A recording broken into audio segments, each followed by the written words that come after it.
Escuchas Borinquen Radio, la cadena de noticias de más sólida señal en todo Puerto Rico. Borinquen Radio. Recuerde que para participar en el programa Directo al Punto, los números de teléfono a marcar son el 787-759-9111 y el 787-689-0050. Buenas noches a todos los que nos escuchan en la tarde de hoy. Mi nombre es Francisco Sánchez Rodríguez y estoy haciendo un doble papel hoy, así que espero que sean indulgentes conmigo, porque estoy de moderador y a la misma vez voy a ser panelista en el programa. Y esta noche tenemos una serie de eventos que contar, de que hablar con ustedes, de varios casos que queremos hablar con ustedes. Y para eso tengo también conmigo al querido amigo licenciado Carlos Rivera Santiago. Buenas noches, licenciado Rivera Santiago. Y se está uniendo también el licenciado José Torres Nolasco prontamente a la transmisión. Adelante, licenciado Rivera Santiago. Buenas noches a todos los que sintonizan aquí en Borinquen Radio, aquí en Directo al Punto. Deseamos los mejores deseos también a Dajisa, que sé que está recuperándose de una pequeña situación de salud, así que esperemos que pronto esté en el programa. Y a todas en el día de hoy, que se celebra también el Día de la Recordación, ¿verdad? Pues obviamente todas esas personas que murieron de alguna manera en el campo de batalla, pues hoy se recuerda esa labor y que es el sacrificio más alto, que es dar la vida por otro. Y sé que los veteranos también el día de hoy pues están pendientes a esto, así que pues, mi sentimiento, ¿verdad? Y en ese sentido la solidaridad con todos los veteranos y obviamente los soldados caídos. Seguro que sí, y me uno a esas expresiones, Carlos. Tengo conmigo al licenciado José Torres Nolasco. Buenas noches, licenciado Torres Nolasco, ¿cómo estás? Muy buenas noches, Francisco Sánchez. Muy buenas noches al licenciado Carlos Rivera Santiago y a todos esos radio escucha que están siempre con nosotros los lunes. Nos unimos a esta celebración. Yo no sé si es correcto llamarle una celebración, ¿verdad? Una conmemoración, pero no debemos celebrar dicho particular, pero nos unimos a esas expresiones del compañero Rivera Santiago. La realidad es que hay muchas personas que se han sacrificado por nosotros y hay unos que murieron y no están con vida y hay otros que murieron en espíritu, que también hay que Así es, José. Hoy tenemos varios temas importantes, interesantes por demás, y quisiera, ¿verdad? Tengo en agenda discutir el asunto de la semana pasada del asesinato de 9 niños y 2 adultos en una escuela elemental en Texas. También tenemos en agenda la discusión de nuevos cargos que se radican contra un ex representante de nombre Ramón Luis Rodríguez. Y también, por último, tenemos algo también que informarles sobre el procesamiento criminal en la esfera federal que se está llevando a cabo en contra de otro representante electo en el cuatrenio pasado y que ya el día 6 de junio el jurado va a deliberar en ese caso. Así que vamos a comenzar con el principio y voy a introducir el tema brevemente para dejar entonces a mis queridos compañeros para que me den sus opiniones sobre esto, y de esto vamos a hablar un buen rato, que es la situación el pasado martes, allá en Uvalde, Texas, ¿no? Allí un individuo, un joven de 18 años, mató a tiros a 19 niños, a 2 adultos, en una escuela elemental primaria de el condado de Uvalde, y específicamente en la ciudad capital de ese condado, que es Uvalde. Y allí, como sabemos, se trata de una escuela elemental, pero da solamente los grados de segundo, tercero y cuarto, para que tengamos una idea. No da ni primero, ni kinder, ni quinto grado, porque de ahí pasan los niños a otra escuela. Y entonces, la escuela está cerca, la ciudad de Ovalle, ciudad no, eso es un pueblito pequeño, ahí habitan son simplemente 16,000 personas, pero está a 85 millas de la ciudad de Houston, que es la segunda ciudad más importante en Texas. Y allí vimos que este individuo, actuando solo, se metió allí y en lo que se considera el peor tiroteo en una escuela primaria en los Estados Unidos, hizo ese ataque a esa escuela,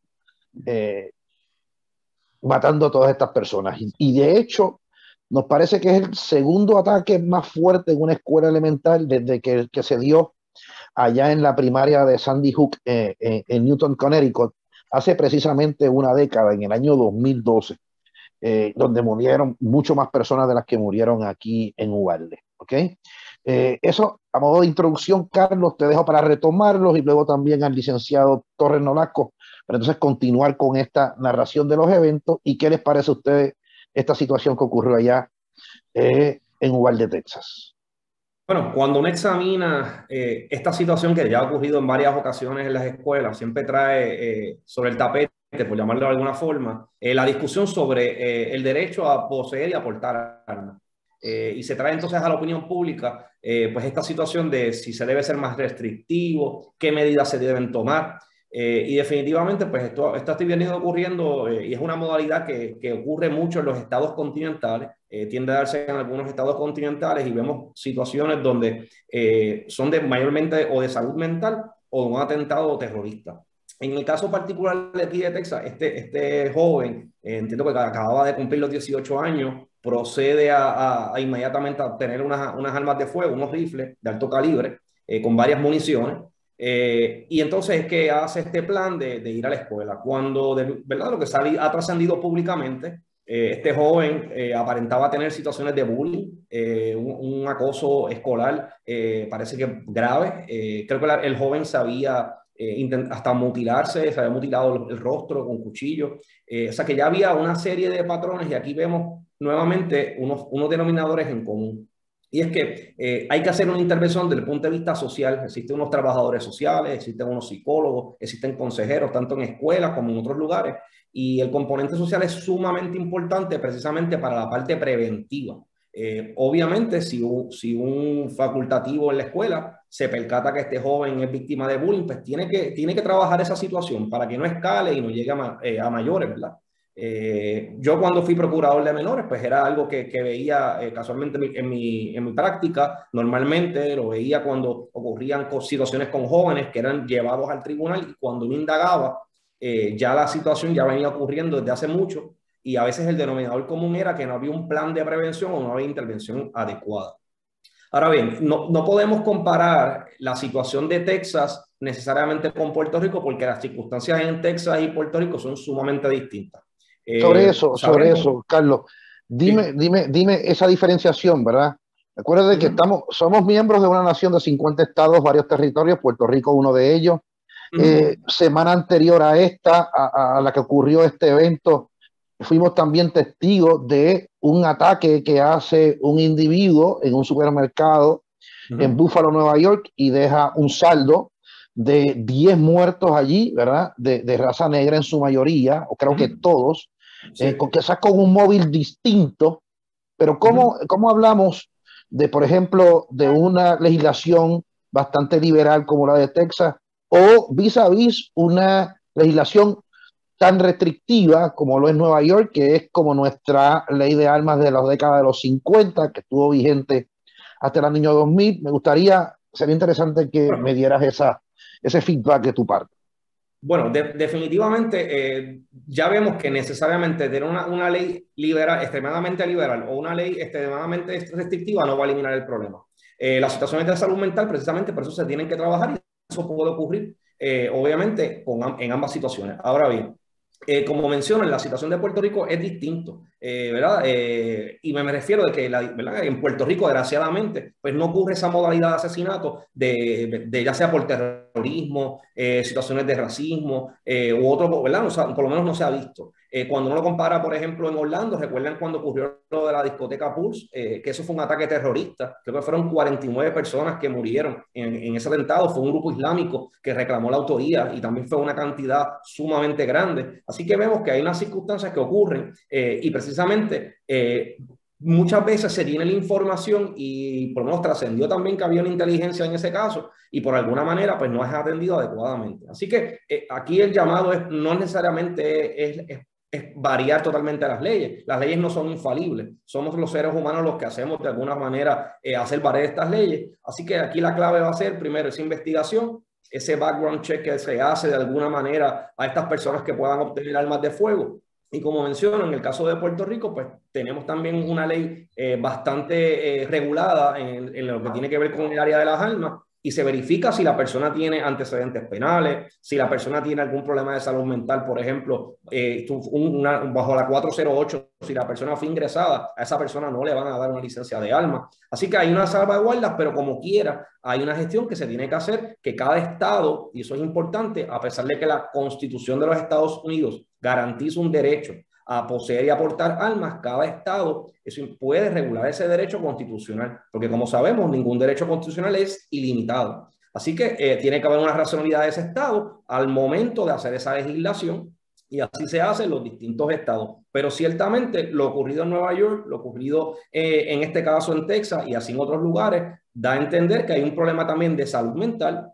Ciertamente en los estados continentales, Puerto Rico tampoco es ajeno. Aquí hay una situación también de salud mental, pero vemos en Puerto Rico que los asesinatos mayormente, distinto a ser por este tipo de modalidad, es por narcotráfico, que lo hacen que también lo hacen a la luz del día, porque ya no, antes no lo hacían a la luz del día, pero ahora en el túnel Minilla, en una autopista, pues entonces están buscando a esta persona de otro bando de narcotráfico y disparan sin ningún tipo de verdad, de conciencia a las personas que están allí, y uno queda atrapado. Así que cada lugar, ¿verdad?, tiene su peculiaridad en ese sentido. Mira, y José, fíjate, sobre eso mismo que dice el licenciado Rivera Santiago, aquí no estamos ajenos. Vimos lo que pasó en Caguas la semana pasada, que inclusive una superintendente retirada fue víctima de una balacera de criminales, que obviamente la situación aquí no son de armas obtenidas legalmente, sino de armas que se trafican en el bajo mundo y que son armas ¿verdad?, que se obtienen de esa manera. Y por otro lado, que tu reacción, ¿verdad? Porque parece que vivimos una película que no termina, porque recordamos, por ejemplo, José, en el 2007, la masacre en Virginia Tech, que dejó allí 32 víctimas.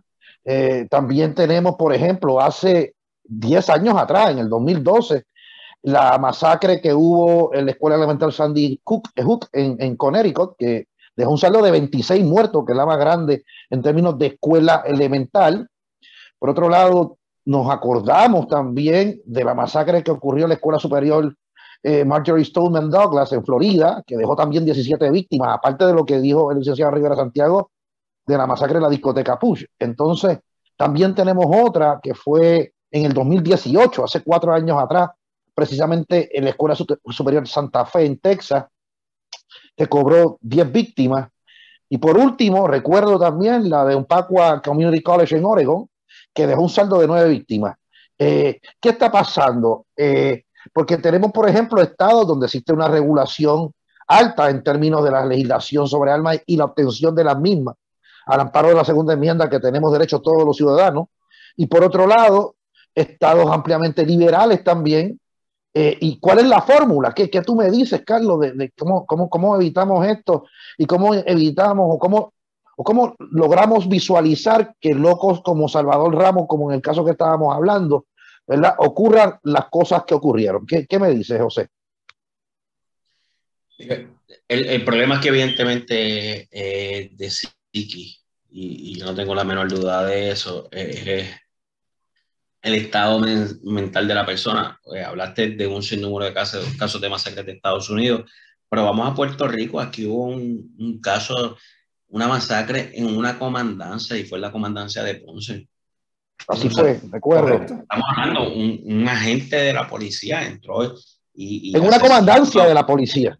Una comandancia de la policía. O sea, no estamos hablando de un particular, estamos hablando de un agente de la policía en la comandancia de la policía. Yo creo que esto es, lamentablemente, no quiero ser pesimista, pero esto no tiene control. Es la psiqui de los seres humanos. Y si esto no se ataca de la forma que con profesionales, no podemos resolverlo, porque de una manera podemos ver que sí, a lo mejor Texas es bastante fácil conseguir armas de fuego de forma legal.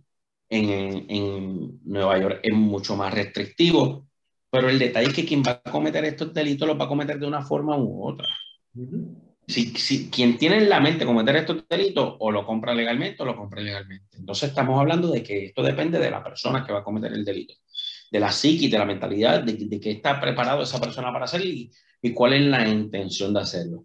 Evidentemente, es muy lamentable, son menores de edad y a mí eso ciertamente me trastorna en el sentido en que nosotros, yo creo que los tres tenemos hijos menores de edad y son las personas más indefensas, ¿verdad? Las situaciones en Puerto Rico, estos asesinatos que se han dado últimamente, que son a plena luz del día, que se han visto que las víctimas son personas ajenas al bajo mundo, como se puede llamar, pues también es muy lamentable. El control de las armas, yo no creo, aquí vuelva a tratarse de trastocar la segunda enmienda y evidentemente el Partido Demócrata cada vez que tiene la posibilidad de tratar de trastocar la segunda enmienda, pues la ataca de forma directa, pero no quiere reconocer que aquí hubo muchos otros problemas. Y si hay unos problemas de seguridad en las escuelas, pues hay que buscar cómo proveer esa seguridad a nuestros estudiantes, que es lo más importante. Yo creo que más en escuelas elementales, como ocurrió en esta situación en Texas. Por otro lado, tengo que decir que yo no entiendo que tenga justificación alguna esta situación en Texas, que si era, pues Carlos tiene una situación, ¿verdad? Él fue procurador, pero el bullying siempre ha existido. Eso hoy día tiene un nombre. Yo recuerdo, y gracias a Dios que está prescrito ya para los efectos de delito, pero yo no era un santo y en tiempos anteriores si había que bulliabas a tus compañeros.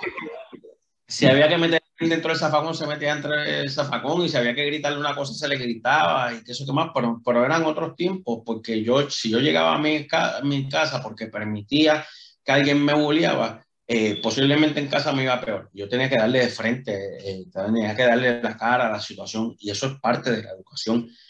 Volvemos. El problema es decir que hay que educar a estos menores, hay que enfrentar las dificultades. Evidentemente tenemos un sistema escolar que quizás ha mejorado mucho en cuanto a eso, pero todavía hay que ir un poco más allá. Los menores, nosotros, es parte del desarrollo, no es cuestión de que me dijeron bobo y yo me voy a esconder porque soy un bobo. Mira, esa situación hay que enfrentarla, porque es parte de la vida, porque hoy te dice el bobo ese, pero mañana te dicen bobo otros 20.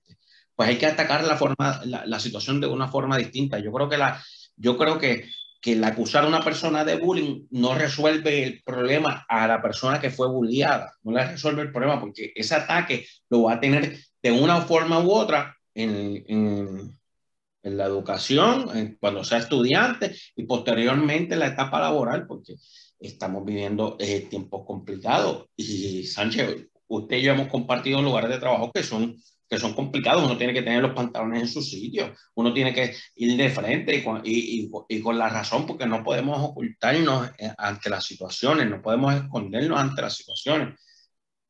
Yo creo que esta situación del bullying no se está atacando de la mejor forma, pero pues, yo no soy un profesional sobre esa particular, pero debemos evaluar la situación y cómo ir de frente a atacar esta situación.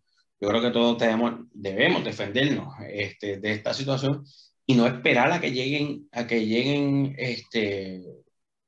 personas. Cosas como esta, definitivamente, José. Fíjate, porque es lo que ustedes plantean ambos. ¿Qué había en la cabeza de este individuo de 18 años, verdad? Que primero llega a esa escuela, llega con armas de alta poder, vivía con sus abuelos, sale ese día, le dispara a su abuela, que no sabemos en qué estado está, ¿verdad? Aún, luego de eso, de que dispara contra su abuela, entonces, y ella está siendo trasladada al hospital, el individuo va en camino a la escuela, entonces salió en una guagua con un rifle, en una mochila y una pistola. Luego entonces esa guagua, ese vehículo se accidenta cerca de la escuela en que la atacó, pero aún así se baja y entra a la escuela como Pedro por su casa, ¿verdad? Porque se bajó de la guagua con el rifle y una mochila, ¿no? Comienza a disparar desde que el individuo entra a la escuela. Fíjate que tuvo una preparación previa porque entró con un chaleco antibala. Entonces se atrinchera en un salón donde mató a todos los niños que estaban en ese salón y al maestro que estaba en ese salón impartiendo clases, ¿no? Y allí enfrenta a la policía. ¿Qué había en esa cabeza? Voy más allá, Sánchez. Ataco a personas indefensas. a niños menores que, o sea, vuelvo y digo, si él fue bulleado, ¿por qué no fue a atacar a su agresor? Vamos a seguir ahora, José, pero ya la Jara nos está avisando que vamos a la pausa y entonces vamos a hacerlo ahí correctamente, a ver cómo lo hacemos a la Hitza, pero estamos trabajando con eso. Vamos a unos comerciales y volvemos pronto con ustedes. Okay. Gracias por estar con nosotros.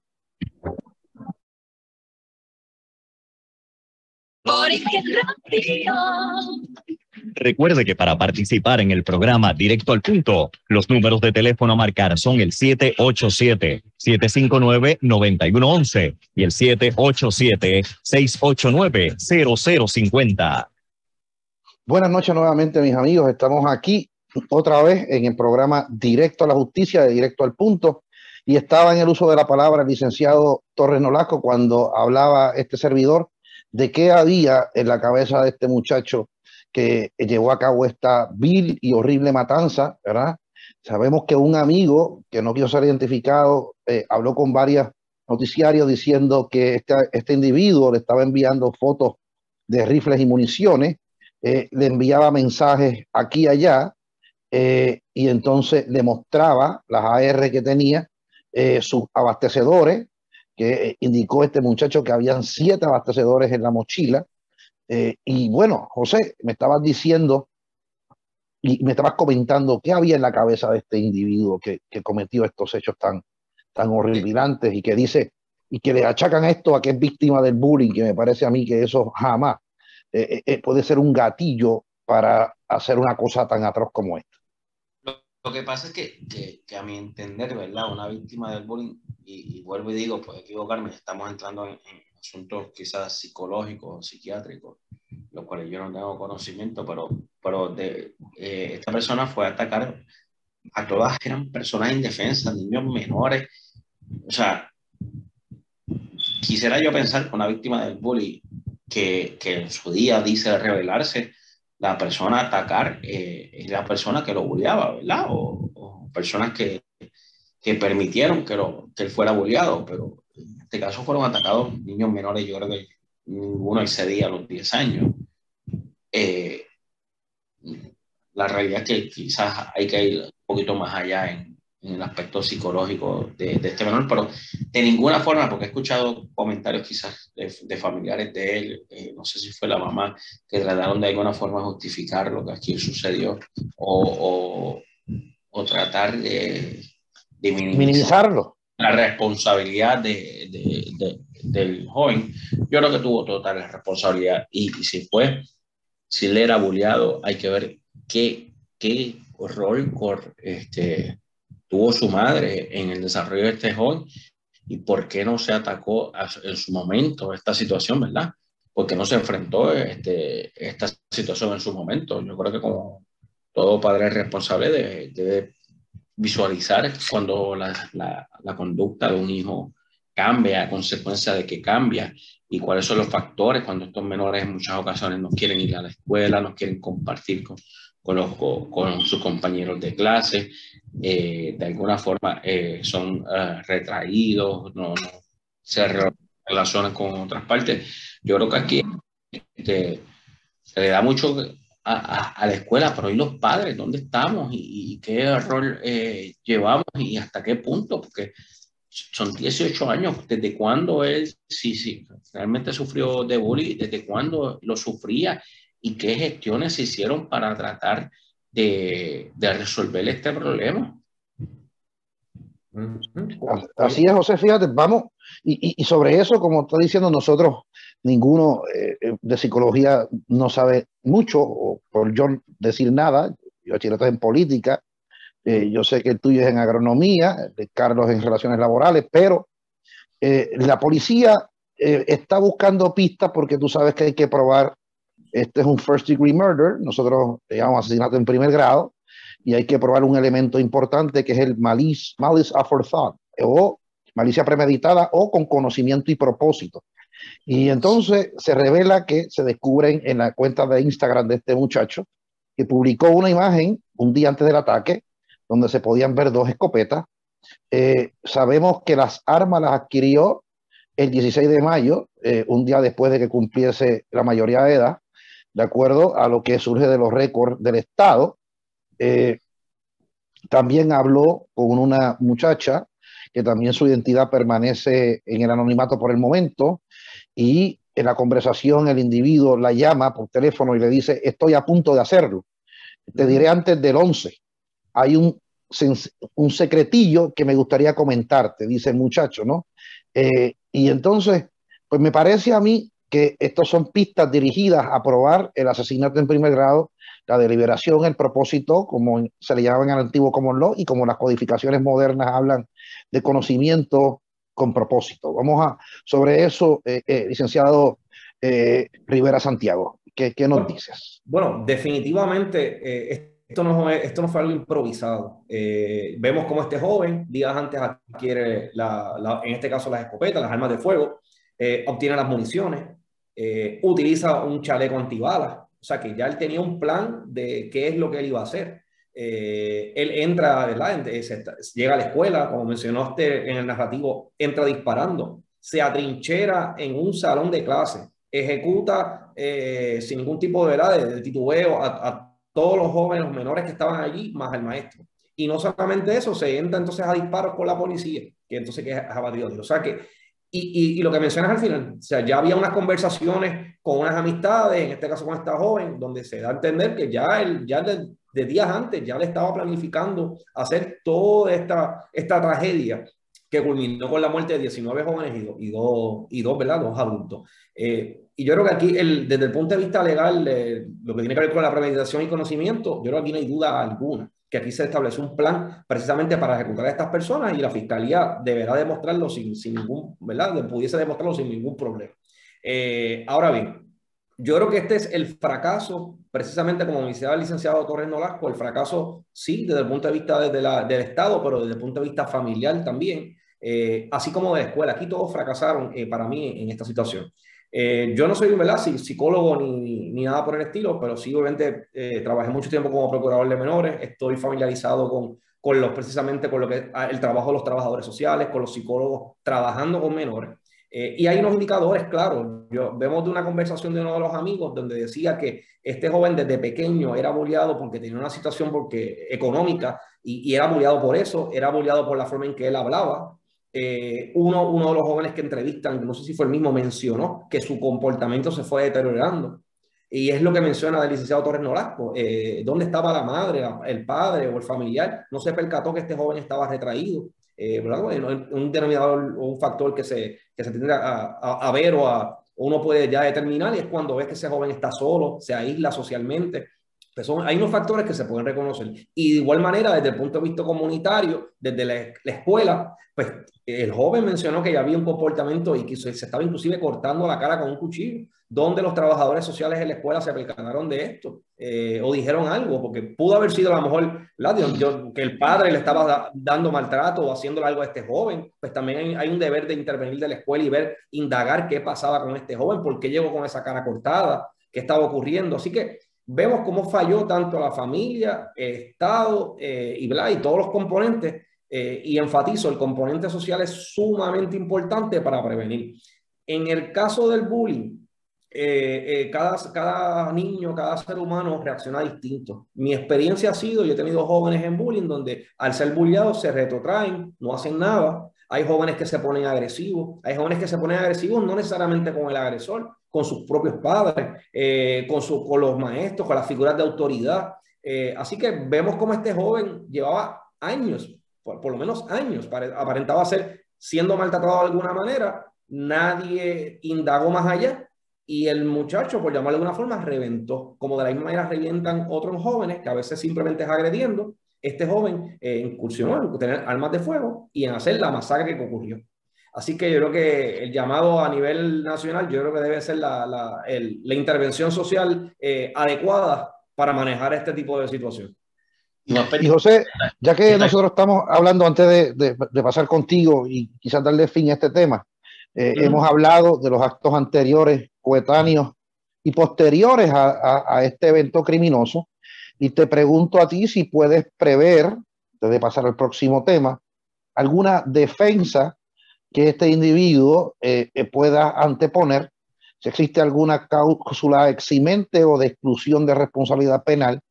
Claro, sabemos que los datos que tenemos son muy limitados, pero ¿en qué debería estar pensando los abogados a los que este individuo probablemente se les designe de oficio, en este caso, o a la oficina del Public Defender del condado de Uvalde? ¿Qué me puedes presentar en relación a esa interrogante que te doy? El estado mental yo creo que es la única defensa posible en este caso, si alguna, ¿verdad? Para tratar de minimizar lo que ocurrió. Yo no veo otra alternativa.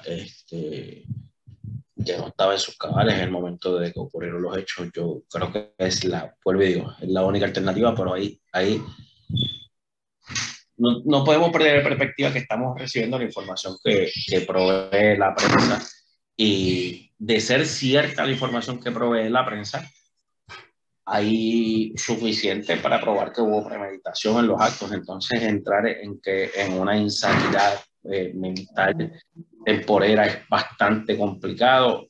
Vuelvo y digo, como abogado, la situación está bastante complicada y evidentemente el ofrecimiento a él va a ser por lo menos 2 o 3 cadenas perpetuas, porque no creo que la cosa no vaya a ir menos de eso.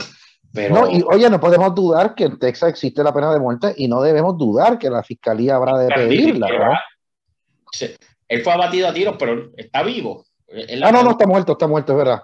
Cierto, aquí no podemos poner ninguna defensa porque está muerto. No, es verdad, discúlpeme la digresión. Ya este caso está cerrado. De hecho, hay una investigación, José, del Departamento de Justicia. Yo creo, pues disculpa que te interrumpa, yo creo que tiene que haber una investigación a ver si hay algo más sobre este particular, a ver cuál es la verdadera motivación, porque estamos partiendo de la premisa de que él fue el bullying, pero si no fue el bullying, si fue un acto terrorista o no fue un acto terrorista, esto hay que indagarlo, ¿verdad? No podemos tratarlo. ¿Y cómo indagamos en la mente de un muerto, como tú dices, ¿no? Como vemos, ahora sí hay una investigación del Departamento de Justicia, para dejarte con esto cerrar el tema, del Departamento de Justicia de Estados Unidos y del Departamento de Justicia local en Texas, a los efectos de cuán pronta o no pronta, cuán buena fue la intervención del Departamento de Seguridad Pública de Texas, que de ahí es que también copiamos nuestra ley local de nuestro Departamento de Seguridad Pública, y las autoridades federales, ATF, FBI, si llegaron a tiempo, si eso era evitable o si no era evitable. Creo que ya hay una grabación de uno de ellos que dijo que llegaron 1 hora tarde, que yo creo que una hora tarde. Una reclamación civil en contra del Estado. Yo estoy seguro que eso va a ocurrirle, aparte de las víctimas, no tengo la menor duda de que eso viene por ahí. Porque cuando ya el Estado asume que la respuesta de ellos fue 1 hora tarde, pues aquí hay un deber del Estado, ¿verdad?, de protegernos también. Y si no pueden protegernos, pues yo creo que en Texas aquí va a sufrir un cantacito económico con esa demanda. Iba a ir un poquito más allá y como recomendación, yo creo que todos los padres debemos estar pendientes de la conducta de nuestros hijos. Cuando cambia y no entendemos el por qué cambia, hay que indagar por qué cambió. Cuando teníamos un hijo que era muy extrovertido, en momentos introvertido, algo cambió en él. Algo está sufriendo ese hijo. Y mi experiencia, cada vez que un menor es agredido de una forma u otra y no puede sobrellevar esa situación, empieza a cambiar su forma de ser, empieza a cambiar su comportamiento, empieza a cambiar cómo él se relaciona, empiezan a bajar muchas veces las notas, empieza el desinterés por la escuela. Tenemos que estar pendientes a los cambios de conducta de nuestros hijos. Y cuando hay un cambio de conducta, la mayoría de las veces es porque hay un ente extraño que está afectando a ese menor. Y yo creo que de ahí es un buen punto de partida. No voy al Estado. Hace tiempo que esa carga no debe estar en el Estado. Evidentemente el Estado tiene un deber de parents patria y tiene un deber de proteger a estos menores, sí. Pero ¿dónde estamos los padres? ¿Dónde estamos los padres? Por ahí empieza la cosa, ¿no? Y la primera obligación es de nosotros y debemos estar pendientes a los cambios de conducta de nuestros hijos. Ese debe ser el punto de partida. Cuando cambia la conducta, ¿a qué se debe? Hablando de a qué se debe, ¿verdad? Y a veces nos planteamos por qué la gente actúa de una manera que nos parece ilógica e incoherente. Tenemos que traer al plato, a la mesa, esta situación en donde ocurrió que también la semana pasada el ex representante no progresista Ramón Luis Rodríguez Ruiz de Santa Isabel, ¿verdad? Se le radicaron nuevamente cargos por maltrato a su pareja consensual y a su hija, ¿verdad? Y entonces este individuo estaba en una probatoria por un caso que le radica la oficina del fiscal especial independiente, que le da un preacuerdo de show de 6 meses en cada cargo para cumplirlos de manera consecutiva para un año en probatoria, y entonces ese acuerdo lo cogió en enero y ya el individuo viene y se le radican cargos por infracción al artículo 3.1, se le radican cargos por artículo 3.1 de la ley 54, de la ley de violencia doméstica, y se le radican cargos por infracción al artículo 59 de la ley 246, que es la ley que prohíbe el maltrato a menores, ¿verdad? Entonces, lo que se dice es que este individuo, Ramón Luis, empujó abruptamente a su mujer contra una mesa de noche y luego la sacudió violentamente. Mientras la jamaqueaba, entra la hija del ex representante y la empujó a la niña aparentemente contra el gavetero del cuarto. Y sobre esto, José, Carlos, te dejo a ti primero. Tenemos la vista. Dame brincar la Carlos un momento. Vamos, y la vista preliminar, José, está para el 7 de junio. Está para el 7 de junio. Así que, ¿qué tú piensas, José? Y luego, entonces, Carlos, reaccione a esto. Voy a unir este tema quizás con el anterior, hablando de la psiquis de las personas. Miren. Sí, aquí hay un problema psíquico. No debemos olvidar que Ramón Luis Rodríguez Ruiz, mientras era representante, tuvo un incidente con una alegada pareja extramarital en la que alegada se comentaba y hubo declaraciones dirigidas a que él cometió actos de violencia doméstica, y posteriormente esta pareja extramarital, quien era empleada de él, de su oficina, decidió no presentar cargo.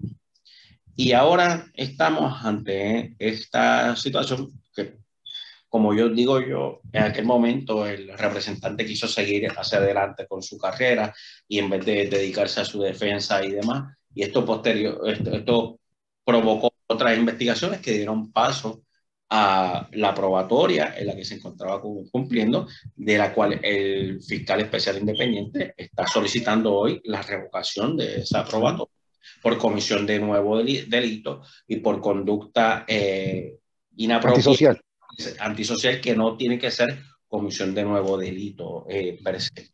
Estamos hablando entonces que aquí hay un padrón, y yo que atiendo muchos casos de violencia doméstica, como abogado de defensa me he percatado de algo.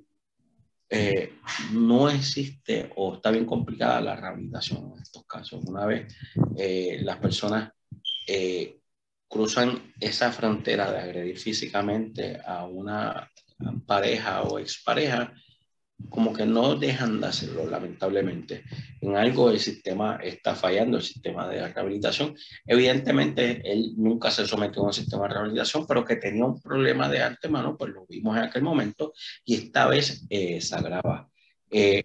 También se decía en aquel momento que él estaba también bajo el estado de bebidas embriagantes, igual que en este momento. Entonces, son dos casos que traen tantas similitudes. Sí. Cuando el río suena es porque agua trae, cuando suena mucho es que viene un golpe de agua, como decimos allá en el campo, allá en los campos de juntas. Y es lo que ciertamente pues, me preocupa. Evidentemente, esto es un asunto en el que aquí apenas vamos para una vista preliminar en el procesamiento criminal, y aquí no se sabe con detalle lo que ha ocurrido, pero de forma muy lamentable hay un artículo 59 de la ley 246 que es en contra de la hija, y yo creo que no hay peor testimonio para Ramón Ruiz que su hija. Yo, fiscal, que no lo soy, por las razones por muchas razones, pero no soy fiscal, y una de las razones porque yo creo que eso yo como fiscal quizás fuese bastante severo. Yo sentaría solamente a una persona a testificar y sería la hija.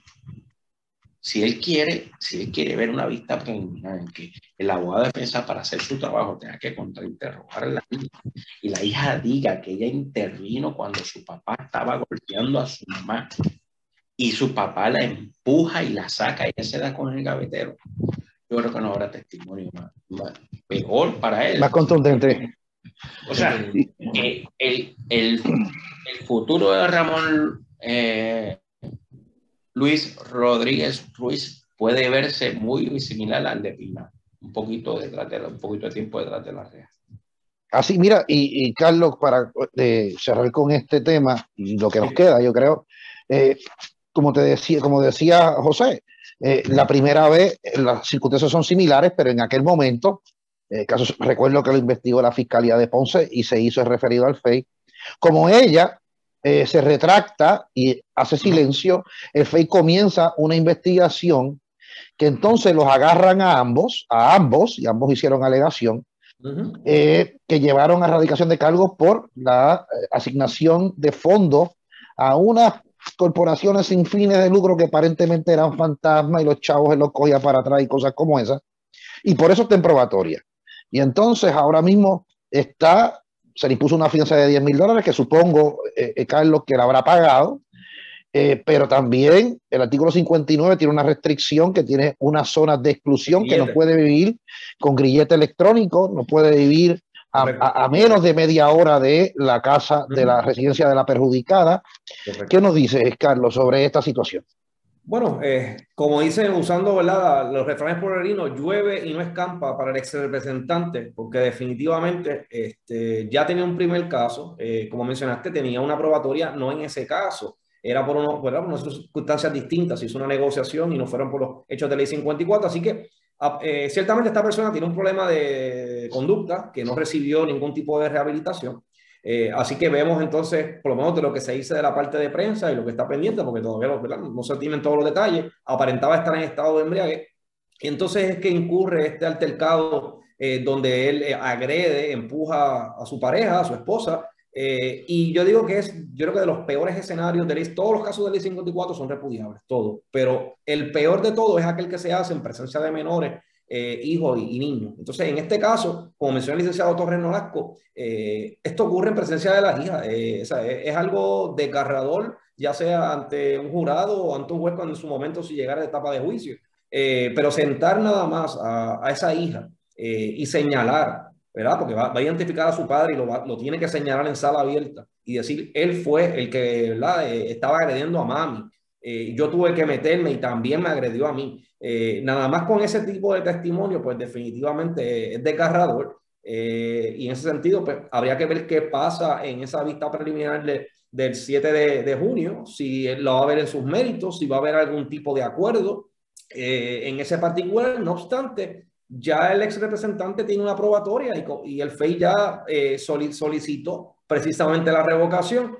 Todos sabemos que cuando se da una probatoria, dentro de las condiciones establecidas, además de que no se puede cometer delito, es que no se puede tener una conducta antisocial, alejarse de personas de dudosa reputación, entre otro listado, ¿verdad?, de condiciones que se le imponen. Y aquí ciertamente no hay duda alguna de que nada más con la mera erradicación de los cargos y haber emitido causa, ya tienen más que suficiente para revocar esta probatoria. Así que aparenta ser que los días están contados de alguna forma con el ex representante y que pudiese cumplir algún tiempo, ¿verdad?, en este caso de condena en prisión. Habría que ver finalmente qué ocurre. Pero definitivamente son serios problemas y esperamos que reciba la rehabilitación, porque definitivamente es una conducta que, como dice el licenciado, en algunas instancias, si no se da ningún tipo de rehabilitación, tiende a ser recurrente. Inclusive muchos de ellos, hasta recibiendo rehabilitación, vuelven a reincidir. Mira, tienes aquí mira, el caso está más radicado, radicaron un 3.1 cuando le dieron a él erradicar un 3.2. 3.2. Estamos de acuerdo porque es en presencia de menores. Pero fíjate otra cosa, José. La sentencia a él se le impuso el pasado 14 de enero del 2022, donde se le ponen los 6 meses consecutivos con otros 6 meses para un año en probatoria. Entonces, estamos hablando que apenas... Quizá eso es la erradicación del cargo por 3.1, es precisamente la mejor estratégicamente para cuando sienten a Si me hace sentar a la testigo y pasa la prueba, ahí mismo se cae. Te lo subo a 3.2, también te lo subo. Así que lo que van a obligar es probablemente a que renuncie a la vista preliminar. Fíjate, no había visto ese detalle, Carlos, pero es muy correcto. Si lo sientas, si ves la prueba, tienes un problema, pero te lo pueden subir. Entonces, por otro lado, llevabas 4 meses en probatoria, ya te buscaste un caso al cuarto mes, que estabas empezando. Y entonces es una cuestión de que para que la gente tenga idea de esto, el tribunal no tiene que esperar a la resolución final del caso nuevo para revocar la probatoria, porque muy bien puede el FEI solicitar la vista, que me imagino la vista inicial la consolidarán con la final, y entonces puede incluso verla antes del juicio. Y entonces el estándar de prueba no es el mismo. El estándar de prueba es uno de preponderancia de prueba para poder revocarte. Y entonces técnicamente pueden verla, ¿verdad? Y entonces es a discreción del juez si revoca o no, ¿verdad? Y también hay que ver el aspecto del horario que siempre se pone, a qué hora ese señor llegó borracho, dice que fue de madrugada. Así que va a estar interesante. Ya está Luis Lajara con la música, así que nos despedimos. Gracias a todos ustedes por escucharnos en este segmento de Directo en Punto, por aquí por Borinquen Radio, y estaremos el próximo lunes nuevamente con ustedes para otro programa más. Así que buenas noches a todos. Buenas noches.